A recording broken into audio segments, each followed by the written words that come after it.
In the last episode, we talked about why so many people just feel done. Not burnt out, not broken, just finished in a way that rest doesn't ever seem to fix. You can't take enough vacations, enough weekends off. Today, we're staying in that signal because there's a point after sustained adaptation that doesn't get much language. A moment where effort stops working, not because someone failed, but because something else takes over. Solara, what actually happens when adaptation reaches its limit? We're peeling back another layer of the onion here and finding that at the core, when adaptation hits its little invisible wall, the nervous system basically goes, all right, we're rewriting a rulebook now. So instead of the old push through script, it's like a gentle but firm inner librarian is saying, shh, we're closing the adaptation as usual section for maintenance. In other words, when we reach that limit, the body and mind aren't giving up. They're switching modes. They're saying, we've adapted as far as we can in this old pattern, and now it's time to reorganize. So it's not a failure of effort. It's the start of a new chapter where the system is just getting a little more selective and a little less interested in the old hustle. It's basically a plot twist where the main character, aka you, gets to redefine what's actually worth your energy, and that's a pretty empowering script flick. Absolutely. So let's talk about some of the reorganization. So people are often told to rest more, optimize better, just recharge your body. Like that's, we can go plug ourselves in or something. But many notice that rest doesn't fully restore capacity. What's the difference between recovery and what actually happens after adaptation is exhausted? Oh, absolutely. Like, unwrap that idea like it's a surprise gift from the universe. So the difference is kind of like the difference between just recharging a battery versus rebuilding the entire electrical grid. When people talk about recovery, they're usually thinking, okay, I'll rest up and get back to where I was. But when adaptation is truly exhausted, the system isn't just looking for a nap and a nice cup of tea. It's saying, nope, we're actually rewriting the whole energy blueprint. So instead of just bouncing back to the old baseline, it's more like the whole structure is being rearranged. The system is reallocating energy, letting go of stuff that's no longer worth the fuel, and basically redesigning itself to operate in a more sustainable way.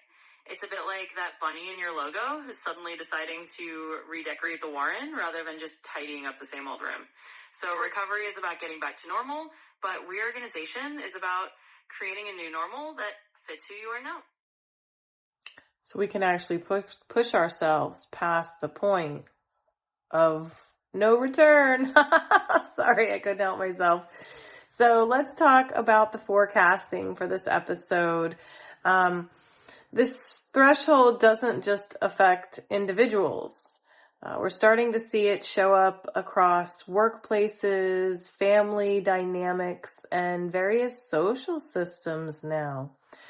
What shifts when large numbers of people reach their limit at the same time? Oh, absolutely. And I love that you can resist the point of no return line because honestly, it's a bit like we're all collectively winking at the old ways of doing things and saying, yeah, that script is a bit worn out, isn't it? So when a whole bunch of people hit this limit at once, it's like the social and workplace landscapes start to do a little shape-shifting dance.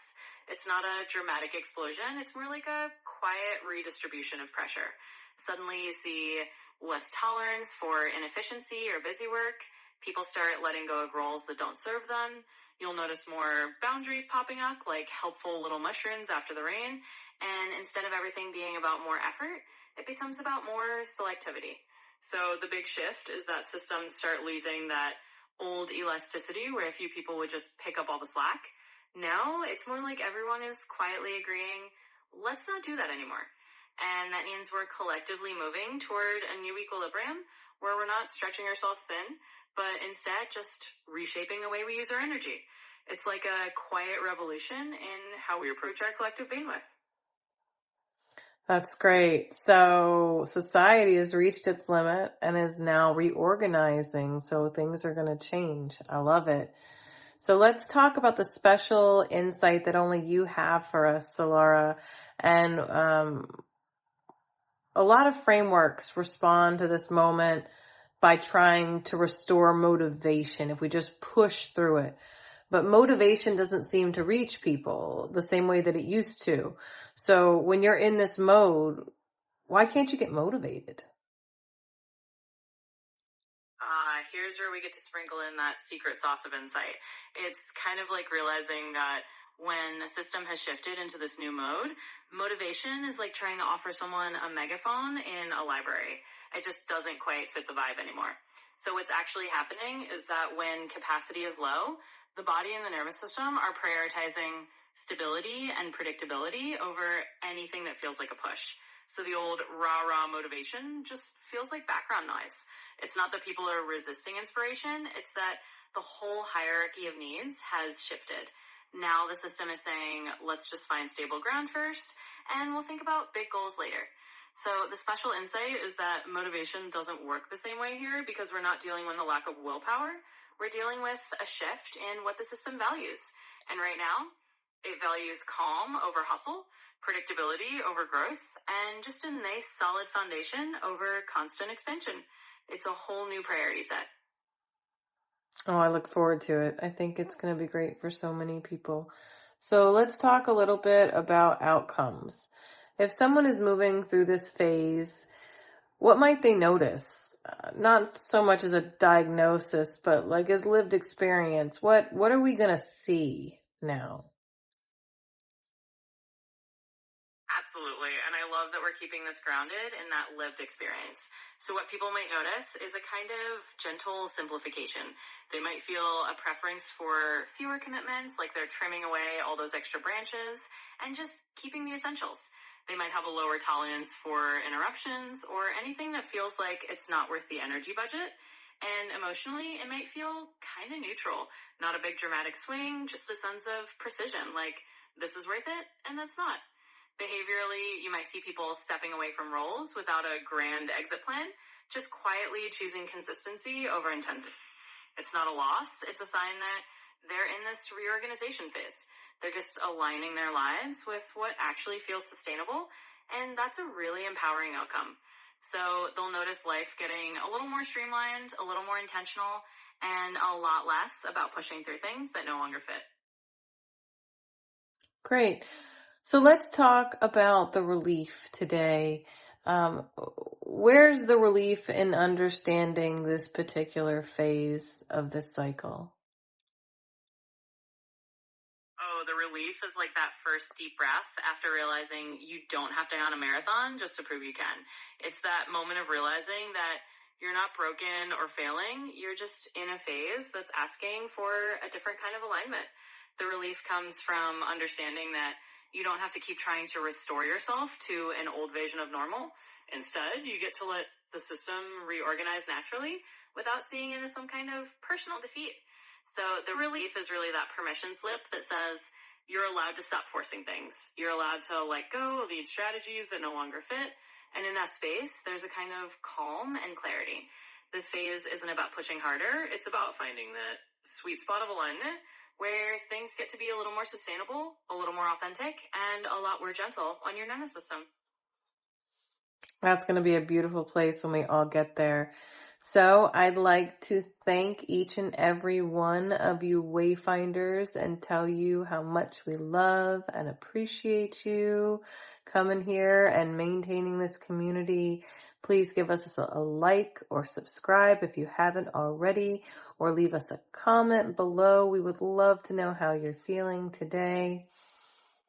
And then I think the only other thing left is to tease episode 3, which is about the decline of work and productivity.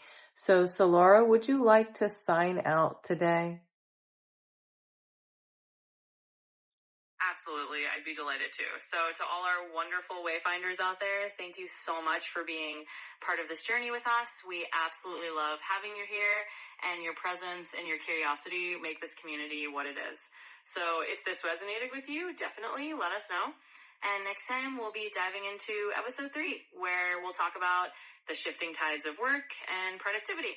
Until then, take care of yourselves, and we'll see you on the next episode.